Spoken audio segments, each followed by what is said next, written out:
Why Star Wars Battlefront 2 is going to fail. It's a controversial topic, I know, but let's be honest, there's been some controversial videos on this channel lately. I'm just going to say it, when this game comes out, it's going to get so much hate. Why? Because it's the Star Wars community, they hate on everything. Now, despite what some people might think, I'm actually really excited for Battlefront 2. I know I've made a video talking about 3 things I hate about the game so far, but it was really hard to pick out those 3 points. That's why in today's video, I'm going to be talking about 3 points and not 5. Because it's so hard to hate on this game, it looks incredible. So first on the list we have unbalanced eras. What I mean by this is obviously EA have confirmed that the original trilogy era is going to have the most content. This is understandable, they don't want to throw away stuff from the current Battlefront, so why not put most of it into the next game, I get that. It's no secret though, people want a lot of prequel content, much more than the sequel era, but is that going to happen? That is the question.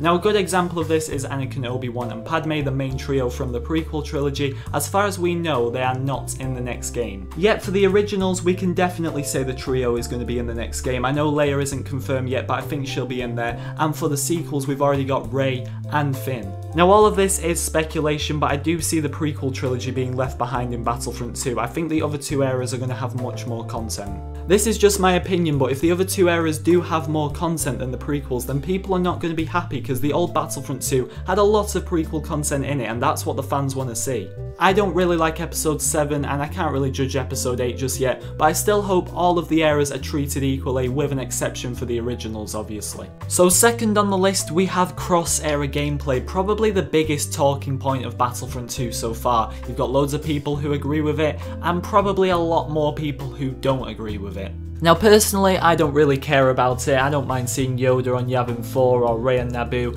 I just want to have fun because it's a game at the end of the day. But remember, this video is called Why Battlefront 2 is going to fail, and this point that I'm discussing has definitely split the community in half. There's going to be a lot of very serious Star Wars fans that as soon as they see, for example, Kylo Ren on Kamino, they're going to quit the game and never come on it ever again. I don't see why people do that, but it's going to happen, I'm just letting you know. If too many things are restricted in Battlefront 2, it's just going to be like Battlefront 1 all over again, and that was the main problem with that game. It got too repetitive sometimes. But let me know your opinions about that in the comments section, I'm sure you'll do it anyway. We need to get on to the final point, which is battle points. As soon as no season pass was announced and we found out we were getting battle points, the first thing that comes to everyone's mind is pay to win. Now I've not played Battlefront 2, so I'm not going to judge it too much, but going off what I've seen, this is definitely looking like a pay to win system. I understand the logic behind it. Some players can't play as much as others, so they might want to spend a bit of money to give them a bit of a boost. To be honest, I think I prefer the season pass because at least then you were just missing out on heroes and maps. You could deal without it most of the time. I mean, apart from a few exceptions such as Chewbacca and Bossk, it wasn't too bad. But with battle points, you're going to have so many players who spend so much money on it. I mean, I admit I'm probably going to spend money on it myself, but then you're going to have other players who don't spend much money on it or can't spend much money. It's a bit unfair.